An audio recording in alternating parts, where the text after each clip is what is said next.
Esse é o Antônio. Ele mora numa mansão com piscina, quadra de tênis e outros luxos. Ele dirige um carro que custa cerca de R$500 mil e veste roupas de grife. E esse é o Matheus. Ele mora numa casa relativamente simples, dirige um carro popular e veste boas roupas, mas que está longe de serem as mais caras. Com base nessas poucas informações, quem você acha que é o mais rico? Claro que de cara, Antônio parece ser o mais rico. Afinal, naturalmente costumamos julgar pela aparência. E se eu te dissesse que Matheus é o mais rico, e que na verdade Matheus é bilionário? E antes que você pense, pelo amor de Deus, deixa de contar historinhas para boi dormir. Esse exemplo é baseado em histórias reais de dois brasileiros. Ambos nasceram pobres e conseguiram enriquecer. Porém, um deles acabou voltando a ser pobre, e o outro hoje é um bilionário. E ao longo desse vídeo, que tem como base o livro O Milionário Mora ao Lado, veremos que muitas vezes as coisas não são como aparentam ser, e como a cultura da ostentação faz com que muitas pessoas nunca consigam enriquecer de fato. Então já deixa o seu like, inscreva-se no canal e vamos juntos rumo à independência financeira. É fácil olhar para os bens de Antônio e presumir que ele é rico. Afinal, ele tem uma alta renda e muitos bens. Porém, ele tem pouca riqueza acumulada, simplesmente porque gasta tudo o que ganha. Riqueza e renda não são a mesma coisa. Renda é o que você recebe mensalmente e riqueza é o que você acumula. Se assim como o Antônio você ganha muito dinheiro e gasta tudo, você não é rico. Você está apenas vivendo um padrão de vida elevado. Isso pode parecer bom para quem está vendo de fora, pois quem não gostaria de viver uma vida com tantos luxos? Porém, esse estilo de vida dá certo até aparecer algum imprevisto com a renda. Se algo der errado e a fonte da renda secar, ou pelo menos diminuir, aquela imagem de alguém aparentemente bem-sucedido cairá por terra, já que não conseguiria viver mais do que alguns meses sem a fonte de renda. E é justamente isso que torna os verdadeiros milionários diferentes das pessoas comuns.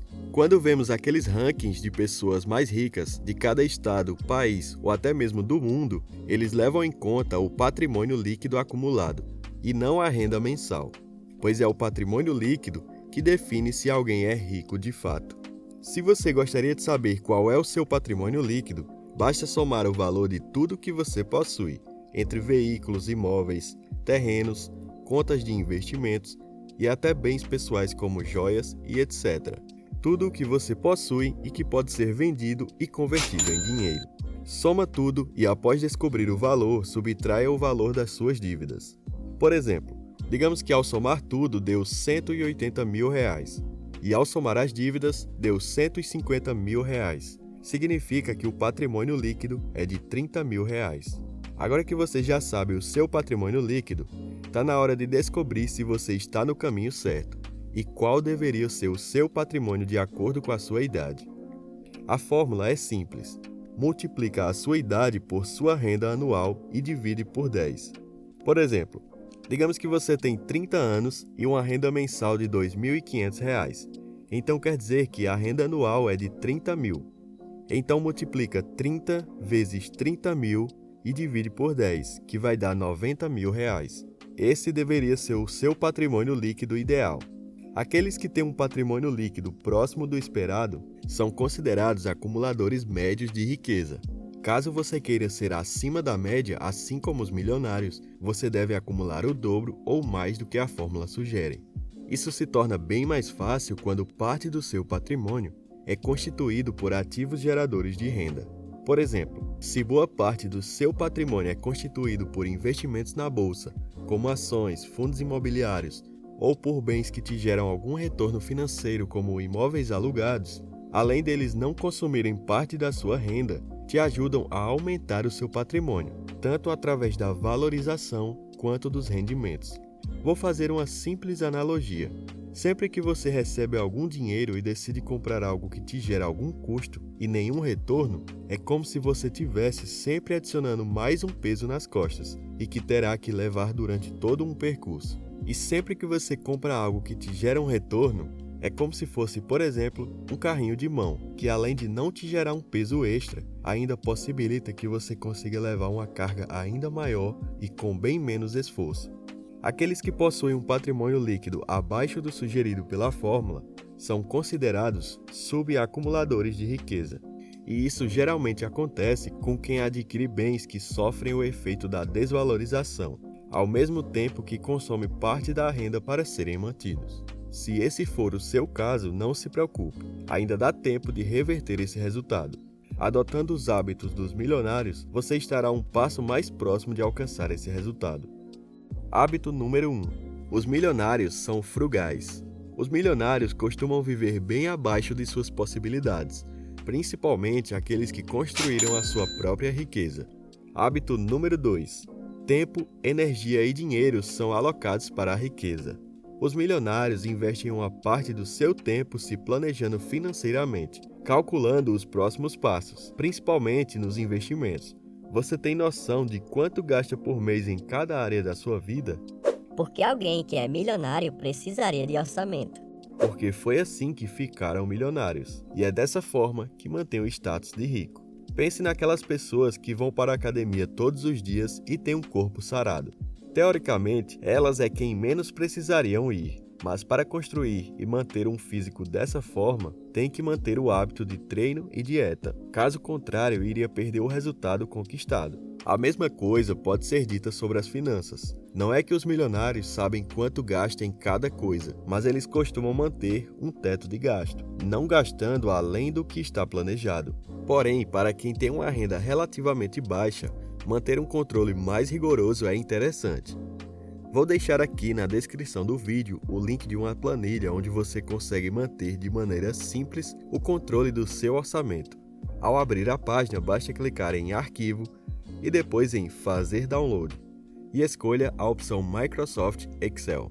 Hábito número 3. Liberdade e segurança financeira são mais importantes que exibir um status elevado. Mas eu já vi muitos ricos exibindo carrões e mansões. Claro que existem pessoas que são ricas e que gostam de exibir um estilo de vida luxuoso. Porém, muitas vezes esse status representa uma pequena fração do patrimônio, que se comparado ao patrimônio líquido, seria uma vida simples. Por exemplo, em 2020 saiu uma notícia que Neymar teria comprado uma cobertura em Balneário Camboriú por cerca de 4,7 milhões de reais. Com certeza é um imóvel bastante luxuoso.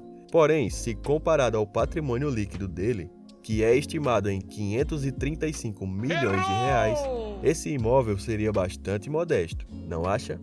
Se você é alguém que tem uma renda alta, pode, por exemplo, viver em uma área modesta. Dessa forma, você conseguiria ter mais dinheiro para a construção do patrimônio. Ou se você tem uma renda baixa, aumente a sua renda sem aumentar o seu padrão de vida na mesma proporção. Não é uma tarefa fácil, principalmente no mundo de hoje, onde a cada minuto surge uma propaganda de algo que muitas vezes gostaríamos de possuir.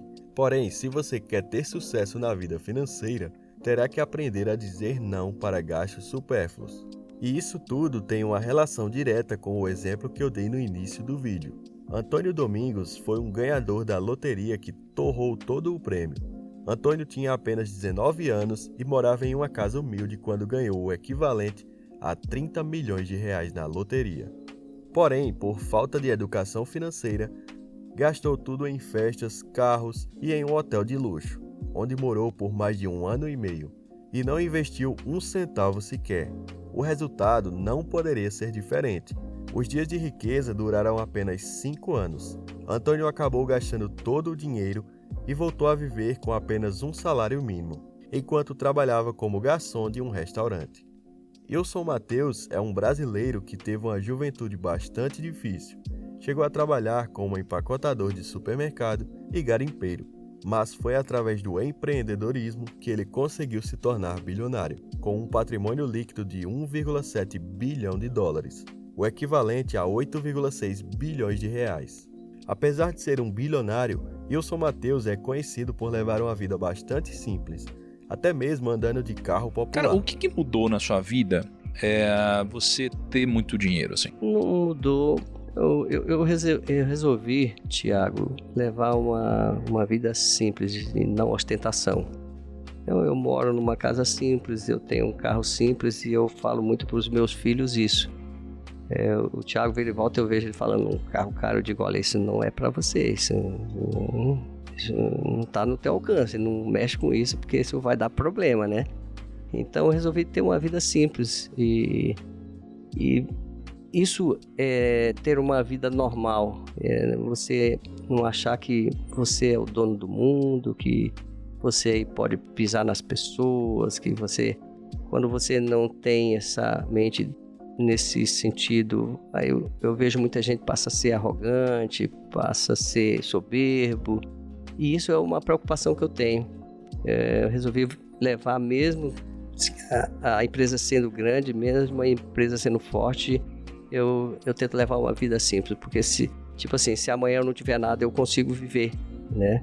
Então, eu acredito muito naquele ditado, Tiago, que a empresa tem que ser rica, mas eu, como o empreendedor, eu tenho que ser mediano. Se você tem vontade de construir patrimônio e mudar de vida, vou deixar esse vídeo aqui onde eu falo qual o caminho mais rápido para enriquecer. Clica aí que eu te vejo lá em poucos segundos.